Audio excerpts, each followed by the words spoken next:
प्रभु यीशु मसीह के मधुर और मीठे नाम से आप सभी को जय मसीह की।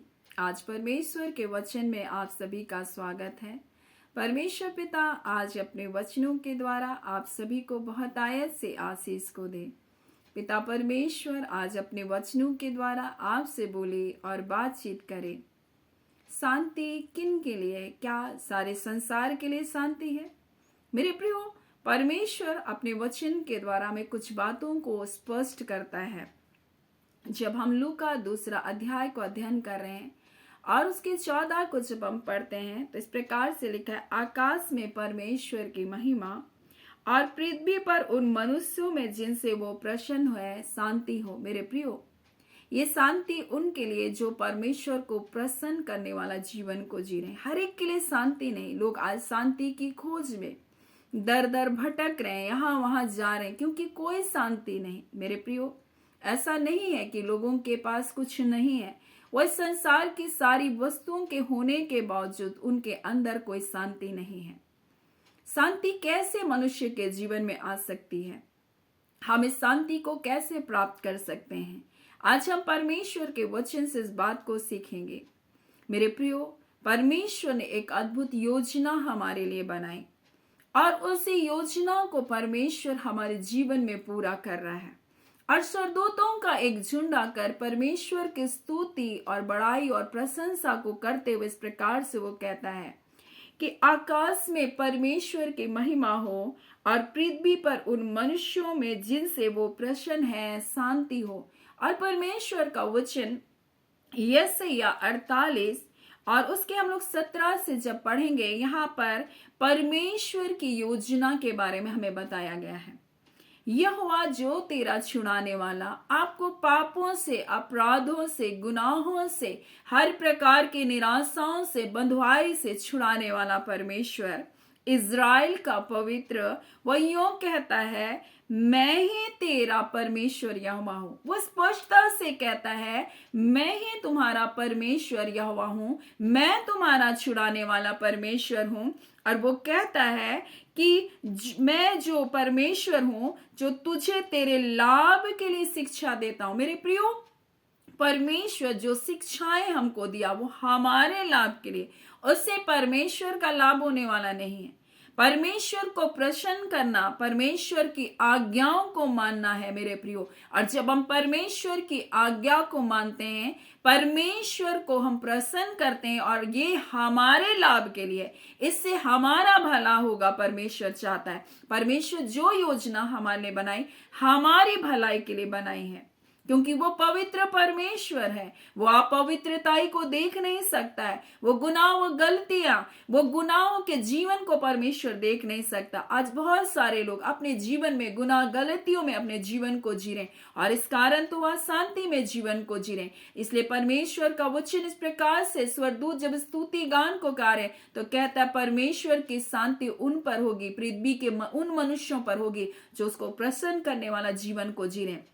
और यहाँ परमेश्वर कहता है, जो तुझे तेरे लाभ की शिक्षा को देता है और जिस मार्ग में तुझे चल जाना है उसी मार्ग पर तुझे ले चलता हूं। परमेश्वर कह रहा है, जो मार्ग में तुझे जाना है उसी मार्ग में तुझे लेकर के जा रहा हूं परमेश्वर। और वो मार्ग कौन है? वो मार्ग यीशु मसीह है। वो मार्ग है, वो सत्य है, वो जीवन है करके यीशु मसीह कहता है। और उसी मार्ग पर परमेश्वर कहता है, तुझे उसी मार्ग में जाना है और मैं तुझे उसी मार्ग पर ले चलता हूं। भला होता कि तू मेरी आज्ञाओं को ध्यान से सुना होता और तब तेरी शांति नदी के समान और तेरा धर्म समुद्र के लहरों के समान होता। मेरे प्रियो, हमारे जीवन में शांति कैसे होगी? जब हम परमेश्वर की आज्ञाओं को मानेंगे। परमेश्वर की आज्ञाएं क्या है? आप पूछ सकते हैं, परमेश्वर की आज्ञा क्या है? जब हम मत्ती और उसके 19 अध्याय और उसके 18 को पढ़ेंगे तो लिखा है, उसने उनसे कहा, कौन सी आज्ञा है? यीशु ने यह कहा कि हत्या ना करना। मेरे प्रियो, आप बोलेंगे, अरे मैं तो हत्या नहीं किया किसी का, मैंने किसी का खून नहीं किया। लेकिन ना जाने आप अपने शब्दों के द्वारा कितनों के हृदय को आपने मार डाला, कितनों के जीवन को अंदर से मार डाला। आपने अपने वर्ड के द्वारा आपने पता नहीं कितनों के जीवन को छलनी कर डाला। आपको ये पता भी नहीं है मेरे प्रियो। कई बार हम अपनी जुबान जो तलवार के समान लोगों के जीवन को क्या करते हैं, घायल कर देते हैं। हमें परमेश्वर ने बनाने के लिए संसार में रखा, लेकिन हमें जीभ के द्वारा मृत्यु को बोलते हैं दूसरों के लिए, हम बुराई को बोलते हैं। हम दूसरों के जीवन को उठाने की बजाय हम गिराने का प्रयत्न करते हैं। हम दोष लगाते हैं परमेश्वर के लोगों के ऊपर, उसको उठाने की बजाय उनको गिराने का काम लोग कर रहे हैं मेरे प्रियो। आज लोग हत्या कर रहे हैं मेरे प्रियो, आज लोग हत्या पर हत्या करें, इसलिए कोई शांति उसके जीवन में नहीं हो सकती, क्योंकि वो परमेश्वर की आज्ञा को तोड़ रहे हैं। वो अपनी जुबान के द्वारा, जिसमें जीवन और मृत्यु दोनों है, वो जीवन को ना बोलकर दूसरों को कोसने में लगे। वो लोग दूसरों को बुराई को बोल रहे हैं, दूसरों के नाश होने के वर्ड को बोल रहे हैं मेरे प्रियो। आज हम इस जुबान के द्वारा कितनी हत्याएं करें। अगर हम ऐसा करेंगे तो हम कितनों के जीवन के लिए नुकसान तो नहीं होगा, लेकिन हमारे जीवन में हम अपनी शांति को खो देंगे मेरे प्रियो। परमेश्वर का वचन क्या कहता है आगे, जब हम आज्ञा के बारे में सीख रहे तो लिखा है व्यभिचार ना करना मेरे प्रियो। हो सकता है व्यभिचार नहीं करते, लेकिन अगर किसी को भी दुष्कामना के रूप में बुरी नीयत से, बुरी अभिलाषाओं से अगर आप किसी को देखते हैं, वो व्यभिचार करते हैं मन में, परमेश्वर का वचन कहता है, परमेश्वर हमें कहता है हमें व्यभिचार ना करना। परमेश्वर का वचन कहता है चोरी ना करना। ना जाने हम कितने परमेश्वर के समय को हम चोरी करते, ना जाने हम परमेश्वर के दिए गए जीवन को हम चोरी करते हैं। परमेश्वर ने हमें सांस दी है, परमेश्वर ने ये जीवन दिया है, आज हम इस जीवन को पता नहीं कैसे हम इस्तेमाल करें। हम सोच रहे ये मेरी जीवन है, नहीं, तो इसको बचाने के लिए यीशु मसीह ने अपने लहू को बहाया। आज हम कहीं लोगों के जीवन को नष्ट करने वाले तो नहीं, कहीं हम पापों में जीवन तो नहीं जी रहे, कहीं अपने जीवों के द्वारा किसी के परिवार को नाश तो नहीं करें, अपने जीवन को तो नाश नहीं करें। कुछ लोग दूसरों को तो दूर की बात, अपने जीवन को ही वो नाश करें, क्योंकि वो अपने लिए बुरा बुरा कहते हैं, अपने को कोसते रहते हैं, अपने बारे में कभी अच्छा नहीं बोलते मेरे प्रियो। आज परमेश्वर का वचन कहता है झूठी गवाही ना देना, चोरी ना करना, अपने पिता अपनी माता का आदर करना। आज बहुत सारे लोग अपने जीवन में अशांति पूर्वक जीवन को जी रहे, अच्छी नौकरी कर लिए, अच्छा परिवार सेटल हो गया, अच्छे बाल बच्चे हैं, उनके बच्चे भी अच्छे पढ़ रहे हैं, लेकिन कोई शांति नहीं। क्या आपने अपने माता पिता का आदर किया? अगर आपने ऐसी कोई गलती की, अपने माता पिता से आप क्षमा को प्राप्त करें मेरे प्रियो, क्योंकि परमेश्वर का वचन कहता है मैं तुझे तेरे लाभ के लिए शिक्षा दे रहा हूं। परमेश्वर कहता है आज हम अगर माता पिता की देखभाल नहीं करते, अगर हम अपने माता पिता के बारे में नहीं सोचते, अगर हम उनकी चिंताओं को नहीं करते मेरे प्रियो, तो आज परमेश्वर हमारे जीवन में वो बेचैनी को लेकर आएगा। हम घबराहट के साथ खाएंगे, हम घबराहट के साथ पानी को पिएंगे, हमारे अंदर बेचैनी चलेगी मेरे प्रियो। आप सोचेंगे क्यों कर ये मेरे जीवन में हो रहा, क्यों कर, सब कुछ तो ठीक है, फिर भी ये घबराहट क्यों है मेरे प्रियो? कहीं हम परमेश्वर की आज्ञा के विरुद्ध तो नहीं चल रहे, इसलिए तो हम शांति को खो दे रहे हैं मेरे प्रियो। परमेश्वर का वचन कहता है जो परमेश्वर उनके जीवन में अपनी शांति को लेकर आएगा, जो परमेश्वर को प्रसन्न करने वाला जीवन को जी रहे, और परमेश्वर को हम प्रसन्न तभी कर सकते जब हम उसके आज्ञा के अनुसार चलेंगे मेरे प्रियो। और यहाँ परमेश्वर का वचन कहता है और अपने पड़ोसी से अपने समान प्रेम रखना। और लोगों ने कहा प्रभु कौन सी सबसे बड़ी आज्ञा? उसने कहा तो प्रभु को अपने सारे मन से, अपने सारे प्राण के साथ, अपनी सारी शक्ति के साथ तो प्रेम रखना, और इसी के समान अपने पड़ोसियों से अपने समान प्रेम रखना। आज हमारे घर में, एक घर में रह रहे हैं, एक परिवार में रह रहे हैं, अपने परिवार में भाई भाभी बच्चों से लड़ाइयां चल रही है मेरे प्रियो, कैसी शांति आपके जीवन में होगी? क्या परमेश्वर आपसे प्रसन्न होगा? जिस परमेश्वर ने आपको अपने स्वरूप में बनाया, उसी स्वरूप में हर मनुष्य को जो बनाया, उस मनुष्य से आप लड़ाई कर रहे हैं, आप उससे ईर्ष्या रख रहे हैं, अपने घर में आप ईर्ष्या और डाह को लेकर के चल रहे हैं, आपके अंदर कैसी शांति हो गई मेरे प्रियो? जो परमेश्वर की इच्छा के अनुसार चलता है वही परमेश्वर को प्रसन्न कर सकता है। जो उसकी आज्ञाओं के अनुसार चलेगा वही तो शांति का जीवन को जिएगा।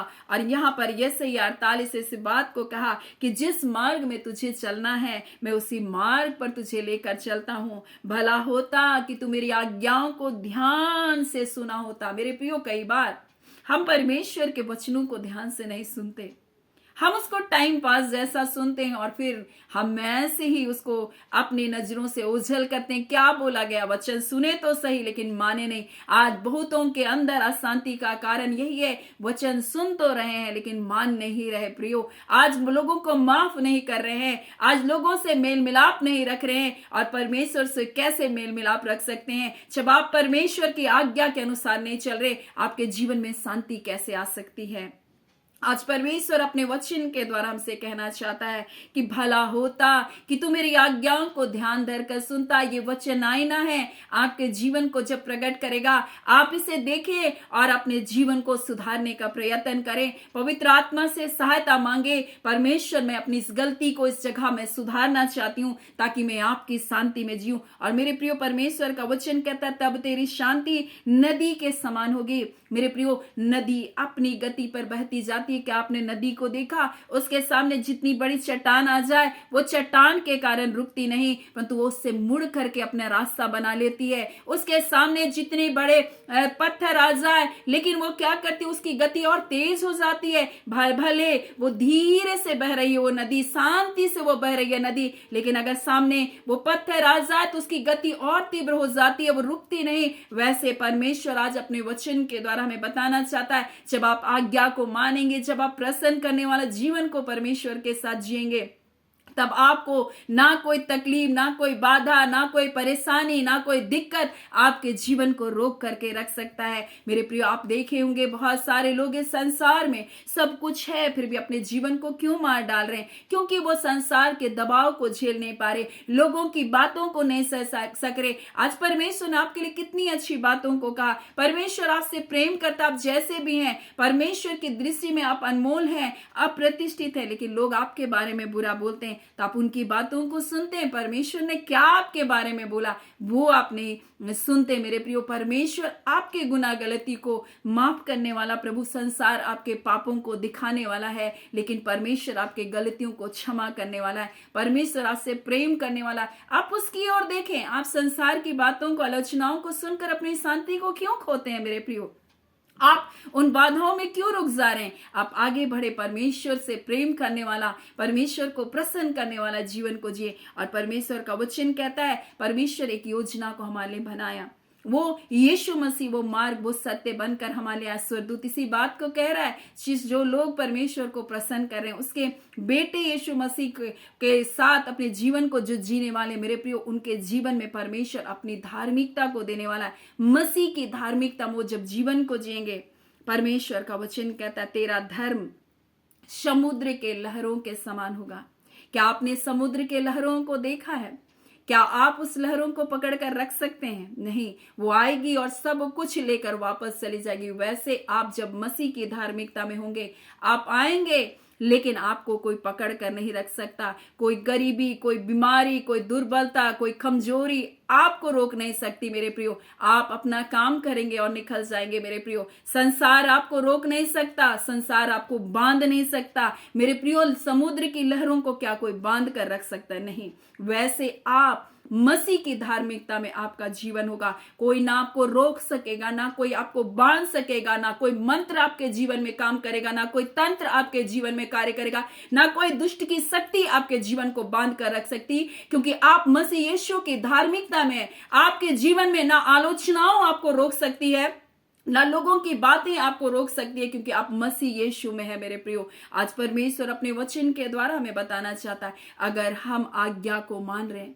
अगर हम उसको ध्यान धर कर सुन रहे हैं, जब हम उसकी आज्ञा के अनुसार हैं, तो हमारी शांति नदी के समान होगी, हमारी धार्मिकता समुद्र के लहरों के समान होगी। परमेश्वर की योजना बड़ी है और उसने कहा तेरा वंश बालू के किनकों के समान होगा, अनगिनत, जिसको आप गिन नहीं सकते। परमेश्वर कहता तेरी निज संतान उनके कणों के समान होगी, जिसका नाम मेरे सन्मुख ना कभी काटा जाएगा, ना कभी मिटाया जाएगा। मेरे प्रियो, अब परमेश्वर के वचन से इस बात को देख सकते हैं।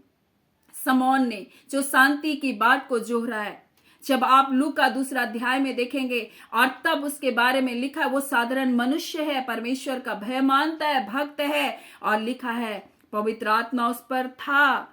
पवित्र आत्मा ने उस पर प्रकट किया कि जब तक तू यीशु मसीह को नहीं देखेगा तब तक तेरी मृत्यु नहीं होगी। और पवित्र आत्मा के सिखाए वो क्या क्या मंदिर में गया, जब यीशु मसीह उस मंदिर में उसके माता पिता लेकर गए उसको गोद में। आज परमेश्वर चाहता हम आत्मा के चलाए चलें, हम उसकी आज्ञाओं के अनुसार चलें, तब तो हमारे जीवन में वो शांति नदी के समान बहेगी। उसकी धार्मिकता हमारे जीवन में समुद्र के लहरों के समान होगी। मेरे प्रियो, मरियम के जीवन से उसने एक भविष्यवाणी को किया, तेरा हृदय छिदेगा। उस प्रकार से कहता, देख वह तो इस बहुतों के गिरने और उठने का कारण ठहराया जाएगा, और लिखा उसके विरोध में बातें की जाएगी, और तेरा प्राण भी तलवार से वार पर छिद जाएगा, लोगों के वचनों से तेरा हृदय घायल हो जाएगा। और लिखा है इससे बहुतों के हृदय के विचार प्रकट हो जाएंगे, परंतु परमेश्वर का वचन कहता है तो शांति से भरी रहेगी। मेरे प्रियो, आज परमेश्वर अपने लोगों से कहना चाहता है, जब आप परमेश्वर की आज्ञा के अनुसार उसको प्रसन्न करने वाला जीवन को जिएंगे। मरियम के जीवन में कई कठिनाइयां आई होगी, जब उसका जवान बेटा को उसके सामने मार डाला गया, जब उसके बेटे को कोड़े मारे जा रहे थे, जब उसको लहूलुहान किया जा रहा था, एक मां का दिल रो रहा था होगा। मेरे प्रियो, आप सोच सकते हैं, लेकिन मरियम उस शांति में अपने जीवन को जी रही है। आज मेरे प्रियो, ये वो शांति है जो हमारे समझ से परे है, और यीशु मसीह ने हमें अपने शांति को देकर गया। वो शांति का राजकुमार हमारे जीवन का राजा बनना चाहता है। क्या हम परमेश्वर को प्रसन्न करने वाला जीवन को जी रहे? क्या आज हम उसकी आज्ञाओं के अनुसार अपने जीवन को जी रहे? आज ये जबान हमारी जुबान परमेश्वर के लोगों को आशीष देने के लिए बुलाया गया, उनको श्राप देने के लिए नहीं, उनकी बुराई करने के लिए, उनकी निंदा करने के लिए नहीं, परमेश्वर के दासों को नीचा करने के लिए नहीं, परंतु अगर वो गिरते हैं तो उनको उठाने के लिए, हमारे जीवन को परमेश्वर इस्तेमाल करने के लिए परमेश्वर ने हमको रखा। आज मेरे प्रियो, आज परमेश्वर अपने वचन के द्वारा आप लोगों से इस बात को कहना चाहता है, आप अगर उस शांति में जीना चाहते हैं तो परमेश्वर को प्रसन्न करने वाला जीवन को जिए, उसके हृदय को आनंद को पहुंचाए। आप कैसे आनंद को पहुंचा सकते हैं? जब आपने मन से, अपने प्राण से, अपनी पूरी शक्ति के साथ उससे प्रेम करें, और उसी की तरह आप अपने लोगों से जो आपके आसपास रहते हैं उनसे प्रेम करें, उनके लिए बुरी बातों को ना कहें, आलोचनाओं को ना करें, उनके लिए बुरे अपशब्दों को ना कहें, उनके लिए व्यर्थ बातों को ना कहने लग जाए। मेरे प्रियो, आज उस पर अपने मन को ना लगाएं। परमेश्वर कहता तब तेरी शांति नदी के समान बहेगी। वो नदी मेरे प्रियो जो किसी बात में नहीं रुकती, वो बढ़ती जाती है, हर बाधा रुकावट को पछाड़ कर वो आगे निकलती जाती है, क्योंकि उसकी पहुंच कहाँ है? समुद्र है। उसको समुद्र में जाकर के मिलना है। और मेरे प्रियो, समुद्र को फिर कोई बांध नहीं सकता। वो मसीह की धार्मिकता है मेरे प्रियो, उसकी लहरों को कोई बांध नहीं सकता, कोई रोक नहीं सकता। मेरे प्रियो, आज परमेश्वर हमें ऐसा जीवन को जीने के लिए बुलाया। हमारे वंश, हमारी संतानों का ना कभी नाम काटा जाएगा, ना कभी मिटाया जाएगा, और परमेश्वर का उस जीवन की पुस्तक में हम सबके नाम को परमेश्वर ने लिख रखा, और अनंतकालीन जीवन के लिए परमेश्वर ने हमको बुलाया। सो परमेश्वर पिता आज इस वचन के द्वारा हम सभी के जीवन को बहुत आयत से आशीष को दे। आमीन। आइए हम प्रार्थना करेंगे। धन्यवाद देते हैं जीवते सच्चे सामर्थ्य पिता परमेश्वर, हम प्रभु यीशु मसीह के मधुर और मीठे नाम से अब आपके पास आते हैं। हम आपका धन्यवाद करते हैं पिता, आपके अद्भुत योजना के लिए। पिता, आपने पिता परमेश्वर हमारे लाभ के लिए शिक्षा को दिया। आप हमारे परमेश्वर हैं, आप हमारा पिता हैं, आप पवित्र परमेश्वर हैं प्रभु जी, और आपने अपने वचन के द्वारा हमें बताया प्रभु हम शांति पूर्वक जीवन को किस प्रकार से जी सकते हैं पिता। हाँ खुदान परमेश्वर प्रभु जी, और वो शांति जो समझ से परे है प्रभु जी। हाँ पिता परमेश्वर प्रभु, आप अपने बच्चों को देने के लिए आए। आप यीशु मसीह, आपने कहा प्रभु मैं अपनी शांति भी तुमको दिए जाता हूं प्रभु। हाँ मेरे प्यार यीशु, क्योंकि शांति से बढ़कर संसार में कीमती चीज कुछ भी नहीं, क्योंकि शांति है तब हम बाधा, रुकावट, दुख और तकलीफ और परेशानियों से परे परमेश्वर जय को प्राप्त कर सकते हैं। आज इस वचन के द्वारा आपने बहुतों के जीवन में जय और छुटकारे को निश्चय करके दिया है। आपने लोगों के हृदय को चंगा किया है, हर घायल हृदय को प्रभु जी आपने चंगा किया। हर परमेश्वर व्यर्थ बातों से परमेश्वर जो इनका जीवन परमेश्वर भरा पड़ा था, आज उन चीजों को प्रभु आपने इनके हृदय से खाली किया है प्रभु जी, आपने निकाला है प्रभु जी। आज ऐसा प्रार्थना कर रहे परमेश्वर, आज से ये जीव दूसरों को कोसने के लिए नहीं, परंतु दूसरों को आशीष देने के लिए, ब्लेस करने के लिए इस्तेमाल किया जाए। आज खुदा परमेश्वर ये मृत्यु को नहीं परंतु जीवन को बोलने के लिए प्रभु इनके जीव इस्तेमाल किया जाए। दूसरों की आलोचनाओं के लिए नहीं, दूसरों को नीचा करने के लिए नहीं, परंतु दूसरों के जीवन को परमेश्वर भलाई और ऊंचाई के लिए प्रभु इस्तेमाल करने पाए। खुदावन पवित्र आत्मा प्रभु, हम आपका धन्यवाद करते हैं। हम धन्यवाद करते हैं पिता परमेश्वर आज के सुंदर समय के लिए, आपके एक प्रिय परमेश्वर प्रभु संतानों के लिए, हमारे बुजुर्ग माता पिता, बेटे बेटियों के लिए, जवान भाई बहनों के लिए परमेश्वर पिता, छोटे छोटे बच्चों के लिए परमेश्वर, हाँ पिता परमेश्वर, वो जो गोद में पल रहे बच्चे के लिए, वो जो गर्भ में पल रहे बच्चों को प्रभु ब्लेस कर तेरी बांदा खाला। अय पिता परमेश्वर, एक एक परमेश्वर प्रभु जी, हाँ पिता परमेश्वर, हर एक लोग मसीह यीशु में प्रभु शांति उस आनंद को पाने पाए। हाँ पिता परमेश्वर प्रभु जी, हर प्रकार के परमेश्वर डिलीवरी में होने वाले प्रॉब्लम्स को प्रभु हम यीशु नासरी के नाम से हम कैंसिल करते हैं। हर एक वर्ड को प्रभु जो डॉक्टर ने कहा प्रभु हम कैंसिल करते हैं यीशु के नाम से। पिता परमेश्वर प्रभु जी, बच्चे आपके दिए हुए भाग हैं, गर्भ का फल यह हुआ आपकी ओर से प्रतिफल है, और जब आप उसे देते हैं परमेश्वर, आप उसे सुरक्षित से पृथ्वी पर लाने के लिए प्रभु आप सहायता करें। आप अपने सामर्थ के द्वारा परमेश्वर पिता अपने बच्चों को जय को दे रहे, क्योंकि प्यारे पिता परमेश्वर प्रभु जी, विधि का वो लेख परमेश्वर जो इनके नाम पर लिखा गया, ये पीड़ित होकर परमेश्वर अपने बच्चे को जन्मेगी, परंतु प्रभु एक नॉर्मल डिलीवरी के द्वारा हाँ पिता अपने बच्चे को जन्म देने पाए, क्योंकि परमेश्वर पिता आपके नाम के कारण, यीशु के नाम के कारण, उसके लहू के कारण प्रभु, उसके वचनों के कारण ये जय को प्राप्त किए। आज प्रभु यीशु के नाम से प्रभु जी, हाँ पिता नॉर्मल डिलीवरी होने के लिए आपके बच्चों की आप सहायता करने जा रहे हैं। आपका धन्यवाद प्यारे पिता। जितने बीमार हैं प्रभु, ज्वार से तप रहे प्रभु, यीशु के नाम से इसी घड़ी हम ज्वार को प्रभु डांटते हैं, इनके शरीरों को छोड़ो, तुम निकलो और जाओ। इसी घड़ी तुम्हारा कोई अधिकार नहीं है मेरे पिता। हर प्रकार के दर्द और पीड़ा, हर प्रकार के परमेश्वर जकड़न यीशु के नाम से आजाद किए जाए। रिबांदा खाला हम प्रार्थना करते हैं परमेश्वर, सिर से लेकर पैर की नाक तक हर प्रकार की बीमारी यीशु के नाम से हम इसी घड़ी डांटते हैं, तुम निकलो, क्योंकि यीशु के नाम में जय छुटकारा। रिबांदा खाला आज यीशु आपके नाम के द्वारा हर बीमारियां इनके शरीरों को छोड़कर जाने पाए, हर दुष्ट आत्माओं के कार्य नष्ट किए जाए, हर खिलाया पिलाया बंधन बंधुआई की सारी आत्मा, रोकने वाली पिता, बांधने वाली सारी शक्तियां टूटे परिवारों से, अंधकार की शक्तियां तुम टूटे खोरिया शानदाराबा, तुम्हारा कोई अधिकार नहीं। मैं तुम्हें तोड़ती हूं यीशु नासरी के नाम से, तुम्हारा कोई अधिकार नहीं इन परिवारों पर, यीशु के नाम से प्रभु जी हर बंधनों को हम तोड़ते हैं इसी घड़ी पिता। हम इस घड़ी प्रार्थना करते हैं पिता परमेश्वर, जितने लोग परमेश्वर पिता अपने जीवन में परमेश्वर निराशा हताशा से होकर गुजर रहे पिता, वो जय को पाए। जो आर्थिक परमेश्वर अपने जीवन में आशीषों को चाहते हैं प्रभु जी, हाँ पिता परमेश्वर उनके लिए अद्भुत कार्य यीशु के नाम से होने पाए। हाँ पिता परमेश्वर इस घड़ी प्रार्थना करते हैं पिता परमेश्वर, आपके वचन के अनुसार प्रभु जी, हाँ पिता परमेश्वर किसी भी बातों में प्रभु किसी के शब्दों में रुकने वाले ना हो सके, परंतु पिता उन सब को अपने जीवन से दूर हटाते हुए ये आगे बढ़ सके पिता। खुदावन पिता हम प्रार्थना करते हैं, पति पत्नी के जीवन को ब्लेस कीजिए, प्रकार के अनबन को दूर कीजिए, पति पत्नी में मेल और मिलाप की आत्मा कार्य करे पिता। आपका वचन कहता है जिसे परमेश्वर ने जोड़ा उसे मनुष्य अलग ना करे। रिबांदा खाला और जितने अलगावपन की दुष्ट की शक्तियां हैं प्रभु परिवारों में कार्य कर रही है प्रभु, हम यीशु नासरी के नाम से उसे बाइंड करते। रिबांदा खाला इनके परिवारों से हम भांगते हैं प्रभु दुष्ट की सारी शक्तियों को, उनकी सारी योजनाओं को बाइंड करते हैं यीशु के नाम से। रिबांदा खाला और इसी घड़ी प्रभु जी, हाँ पिता परमेश्वर प्रभु हर प्रकार के बलवंतकारी आत्मा बांधी जाए इनके परिवारों से पिता। आपका धन्यवाद देते हैं पिता, हम आपकी स्तुति बड़ाई और प्रशंसा करते हैं। आपके लोगों को पिता आपने जय और छुटकारे को दिया, चंगाई को दिया, बहाली को दिया, छुटकारे को दिया प्रभु। आपका धन्यवाद, सारी आदर महिमा केवल आपको मिले पिता। धन्यवाद के साथ प्रार्थना हम यीशु के नाम से मांगते हैं, दया सुने अनुग्रह से ग्रहण कर लीजिएगा, आमीन। परमेश्वर पिता आप सभी को बहुत ऐसे आशीष को दे, आमीन।